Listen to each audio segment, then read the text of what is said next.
boys and girls, it's me again. I've been thinking a lot about the weather lately. We've gotten a lot of rain and it's just kind of put a damper on this whole staying at home thing. Hopefully it'll be gone and you guys will get to play outside soon. But thinking about rain makes me think of something that we haven't really had a chance to talk about yet called the water cycle. Now the water cycle is a very important part of our Earth because without the water cycle we wouldn't have weather and we wouldn't have water at all. So I'd like to teach you a little water cycle song. It goes like this. Water travels in a cycle, yes it does. Water travels in a cycle, yes it does. It goes up as evaporation, forms clouds as condensation, then falls down as precipitation, yes it does. So that was going to be our song this week, the water cycle song.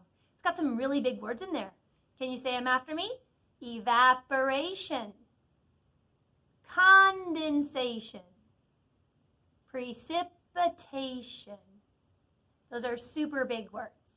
I'm going to attach a fun song to this video in Seesaw about the water cycle. We've heard it before, I think, but it's just a fun video for us. But I have a story for you today. It's called This is the Rain.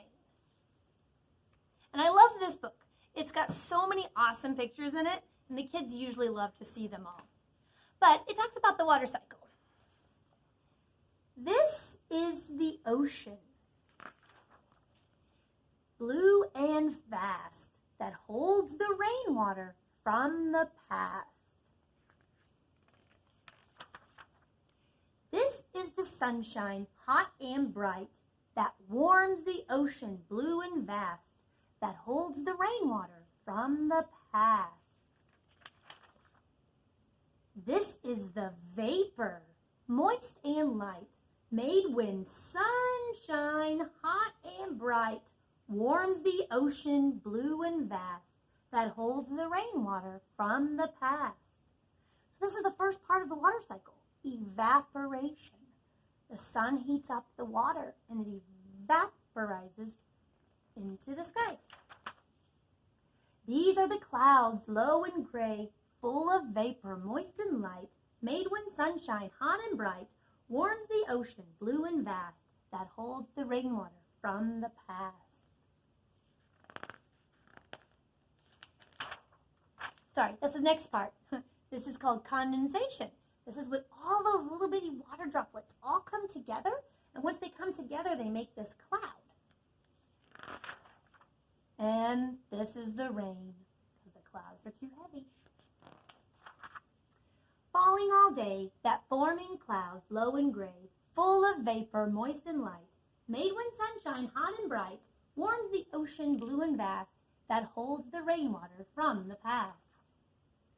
This is the land, dry, porous ground, that absorbs the rain falling all day, that forms in clouds, low and gray, full of vapor, moist and light, made when sunshine, hot and bright, warms the ocean, blue and vast, that holds the rainwater from the past.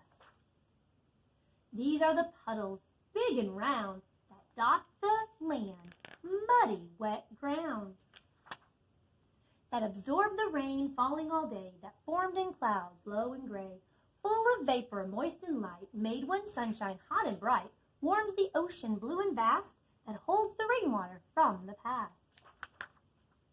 This is the water seeking low ground, that runs into ditches, that pour into creeks, that drain into rivers, that flow to the sea. This is the sunshine, hot and bright, that makes the vapor moist and light, that fills the clouds, low and gray, that bring us rain somewhere, every day. And they usually like that last picture because it's a Tyrannosaurus Rex holding an umbrella. The end. So that told you a little bit about the water cycle and about how our water cycle works on this earth.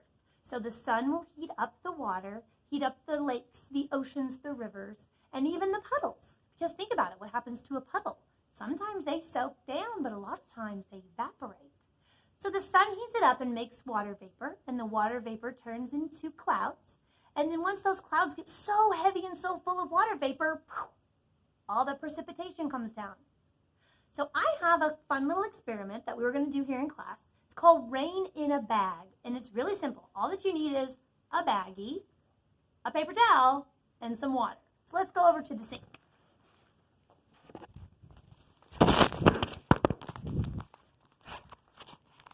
Yeah, I dropped my phone, sorry.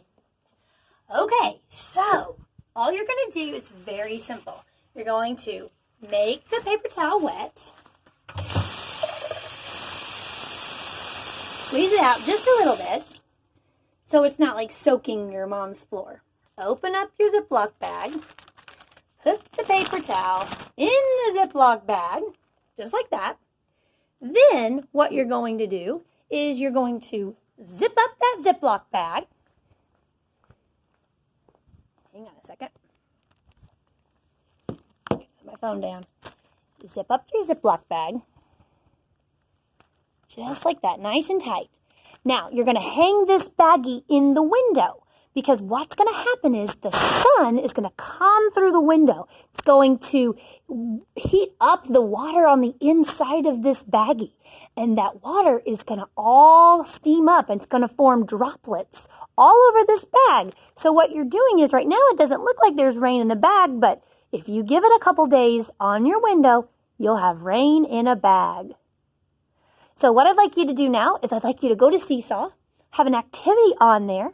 There's also a link to the Blazer Fresh video about the water cycle that I'd like for you to see. And you're going to actually get to draw a picture of the water cycle. So I'll see you guys later. Have fun. Bye.